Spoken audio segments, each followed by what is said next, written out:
राधे राधे। बोलो विष्णु लक्ष्मी की जय। आज हम कार्तिक महात्म का 27वां अध्याय सुनेंगे। इस प्रकार वह राक्षस और पिशाचनी दोनों घूमते फिरते नर्मदा नदी के किनारे एक वट वृक्ष के नीचे आकर ठहरे। उस वट वृक्ष पर गुरु का निंदक एक ब्रह्म राक्षस रहता था। उन दोनों को वहां पर आया हुआ देखकर वह कहने लगा कि अरे तुम कौन हो और किस पाप से इस दशा को प्राप्त हुए हो।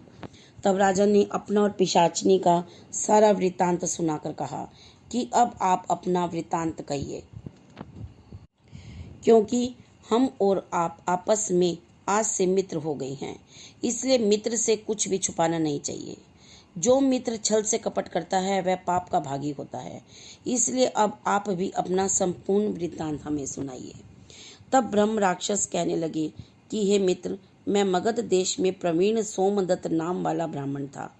मैंने मद में आकर अपने को बड़ा भारी विद्वान मानकर गुरु का अपमान किया।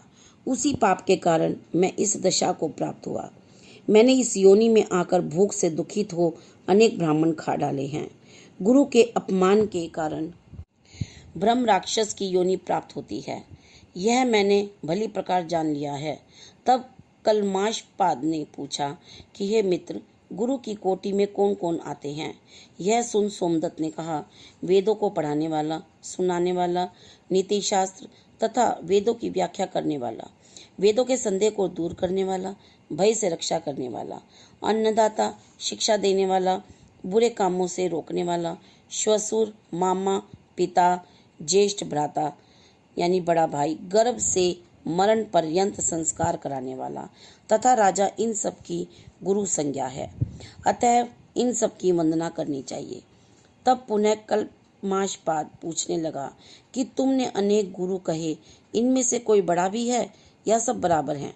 सोमदत्त कहने लगा कि हे मित्र, यद्यपि हम राक्षस हैं, साथ ही भूख और प्यास से दुखित भी हैं, मगर गुरु महिमा का वर्णन करने से निश्चय ही कल्याण होता है। यद्यपि सब गुरु बराबर हैं, फिर भी इस संबंध में शास्त्रों की व्याख्या सुनो। वेद तथा मंत्रों का उपदेश करने वाला, धर्मशास्त्र तथा पुराणों की व्याख्या व उपदेश करने वाला, ये विशेष गुरु है। इनमें से प्रमुख गुरु वह है जो देव पूजन करावे, देव पूजा का फल बतलावे अथवा गुप्त मंत्र का उपदेश दे। हमने गौतम ऋषि से धर्म, अर्थ, काम और मोक्ष के देने वाले सब पुराण सुने हैं। एक समय मैं महादेव जी का पूजन कर रहा था। उसी समय श्री गौतम जी वहां पर आ गए। मैंने खड़े होकर उनको प्रणाम किया नहीं किया, वरन पूजन में ही लगा रहा। तब महादेव जी ने हमको गुरु का अपमान करने के दोष में ब्रह्म राक्षस बना दिया। उसी पाप के कारण मेरा अंतःकरण जला जाता है। न जाने इस दुख से कब मुक्ति मिलेगी। सूत जी कहते हैं, हे ऋषियों, इस प्रकार गुरु महिमा का वर्णन करने से उनके सब पाप नष्ट हो गए। इतने में उन्होंने दूर से आते हुए गर्ग मुनि को देखा तो दोनों राक्षस तथा पिशाचनी अपने दोनों हाथ उठाकर उनकी ओर भागे कि हमारा भोजन आ गया। परंतु फिर गर्ग जी के कहे हुए वचनों को याद करके उनके निकट न जाकर दूर से ही पिशाचनी कहने लगी कि हे महात्मन, आपको नमस्कार है। हमने कितने ही ब्राह्मण खा डाले हैं, परंतु आप महादेव जी के नाम से सुरक्षित हैं। तब गर्ग मुनि ने तुलसी दल युक्त गंगा जल से उसका अभिषेक किया। अभिषेक होते ही वे राक्षस देह से मुक्त होकर देव रूप हो गए। पुत्र युक्त ब्राह्मणी और सोमदत्त विष्णु रूप शंख, चक्र, गदा, पद्मधारी होकर गर्ग जी की स्तुति करते हुए विष्णु लोक को चले गए और कलमाशपाद अपने रूप को प्राप्त होकर सोच में पड़ गया। उसको इस प्रकार सोच में पड़े देखकर गुप्त रूप सरस्वती बोली कि हे राजन, तुम सोच में मत पड़ो।